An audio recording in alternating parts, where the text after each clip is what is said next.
इस खास राजनीतिक विश्लेषण में आपका स्वागत है।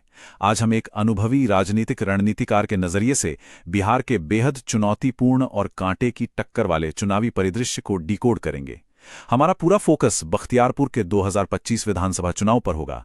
हम सिर्फ ये नहीं देखेंगे कि क्या हुआ, बल्कि सिस्टम के उन पहलुओं को समझेंगे कि ऐसा क्यों हुआ और आगे 2030 के लिए क्या ब्लूप्रिंट हो सकता है। चलिए, बिना किसी देरी के सीधे डेटा की गहराई में उतरते हैं। 981, सिर्फ 981 बख्तियारपुर में मौजूदा विधायक की हार का अंतर बस इतना सा ही था। ये अकेला नंबर बताता है कि यहाँ की जमीनी हकीकत कितनी गंभीर है। एक ऐसा हाइपर कॉम्पिटिटिव माहौल जहाँ हर एक वोटर, हर एक मुद्दा और हर एक छोटा बदलाव चुनाव की पूरी दिशा तय कर सकता है। जब मुकाबला इतना बारीक होना, तो सिस्टम की कोई भी चूक, कोई भी कमजोरी छिपती नहीं है।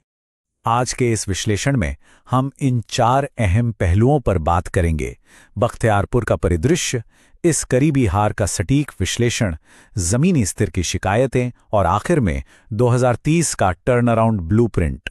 शुरुआत करते हैं पहले हिस्से से, बख्तियारपुर का परिदृश्य। पटना साहिब संसदीय क्षेत्र में बसा बख्तियारपुर। यहाँ की राजनीति को अगर समझना है तो पहले यहाँ की मिट्टी, यहाँ की नदियों की लय और लोगों की रोजमर्रा की आजीविका को समझना होगा। चुनावी अर्थव्यवस्था एयर कंडीशन्ड कमरों में तय नहीं होती, वो खेतों की पगडंडियों पर तय होती है। जरा इस डेटा को देखिए, लगभग 85% ग्रामीण आबादी। इसका सीधा मतलब है कि यहाँ चुनावी जीत पूरी तरह से किसानी और खेतीबाड़ी से जुड़ी है। अगर आपका नैरेटिव सीधे तौर पर ग्रामीण किसानों की आकांक्षाओं और उनकी रोजमर्रा की सच्चाइयों से नहीं जुड़ता, तो यहाँ सर्वाइव करना लगभग नामुमकिन है। अब आते हैं दूसरे हिस्से पर, हार का सटीक विश्लेषण। 2025 में जो हुआ वो सिर्फ लोकप्रियता कम होने का नतीजा नहीं था, ये बहुत ही सटीक डेमोग्राफिक इंजीनियरिंग थी।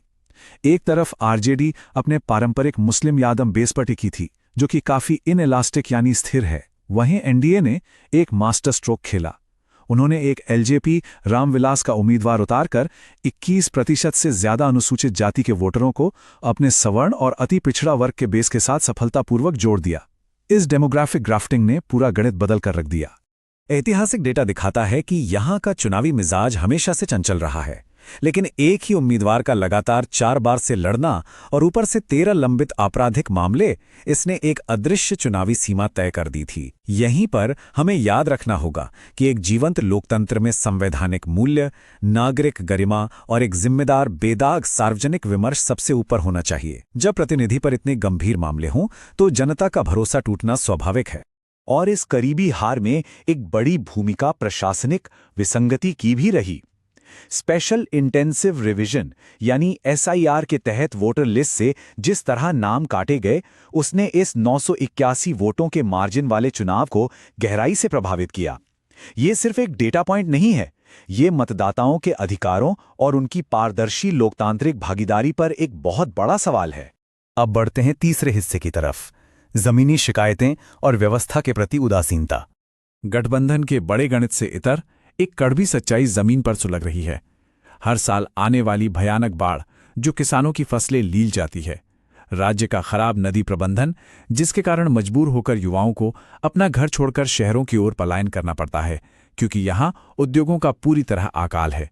यह गहरा आर्थिक संकट पारंपरिक जातिगत वफादारी पर भारी पड़ रहा है।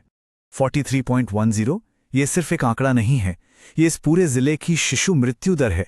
सोचिए, इसके साथ ही जब 12 लाख से ज्यादा महिलाएं खून की कमी यानी अनीमिया से जूझ रही हों, तो ये प्राथमिक स्वास्थ्य केंद्रों की पूरी नाकामी को दर्शाता है। ये एक गंभीर सार्वजनिक स्वास्थ्य संकट है और यही बुनियादी पीड़ा आगे चलकर व्यवस्था के खिलाफ राजनीतिक गुस्से में बदल जाती है। इन सब चुनौतियों के बाद अब हम बात करेंगे हमारे आखिरी और सबसे अहम हिस्से की, 2030 का टर्नअराउंड ब्लूप्रिंट। इस ब्लूप्रिंट का आधार है चतुर्मुख सिद्धांत। ये एक आक्रामक डेटा ड्रिवन रणनीति है। इसका सीधा मकसद पुराने थके हुए राजनीतिक तौर तरीकों को उखाड़ फेंकना और एक नया विकास पर आधारित नैरेटिव तैयार करना है। इसमें उन नेताओं को पीछे छोड़ना होगा जो जमीन से कट चुके हैं और सीधे किसानों के दर्द और युवाओं के पलायन के गुस्से को एक दिशा देनी होगी। इस पूरी रणनीति को 4 सैन्य स्तर के चरणों में बांटा गया है: reclamation, narrative setting, ground activation और स्प्रिंट। अगले चुनावी चक्र में टूटे हुए जनाधार को फिर से खड़ा करने के लिए यह बहुत जरूरी है। पहले और दूसरे चरण का पूरा फोकस बुनियाद सुधारने पर है। सबसे पहले वोटर लिस्ट का ऑडिट और कानूनी लड़ाई, फिर जंगल राज के ठप्पे को मिटाने के लिए पुराने दागदार चेहरों की जगह बेदाग नए युवाओं को आगे लाना, साथ ही बाढ़ और गरीबी के सीधे कनेक्शन को जनता के सामने पूरी स्पष्टता से रखना होगा। तीसरे और चौथे चरण में हम इस नैरेटिव को जमीनी ताकत में बदलते हैं। पुरानी बूथ कमेटियों को हटाकर स्मार्टफोन से लैस ऊर्जावान युवाओं को पन्ना प्रमुख बनाना, महिलाओं के स्वास्थ्य के मुद्दों के लिए खास महिला कैडर तैयार करना और अंत में चुनाव के दिन एक एक वोट को पोलिंग बूथ तक लाने के लिए माइक्रो टारगेटेड अभियान चलाना। अब इन सब में डेटा और तकनीक का रोल बहुत बड़ा है, लेकिन यहां एक बहुत अहम बात ध्यान में रखनी होगी।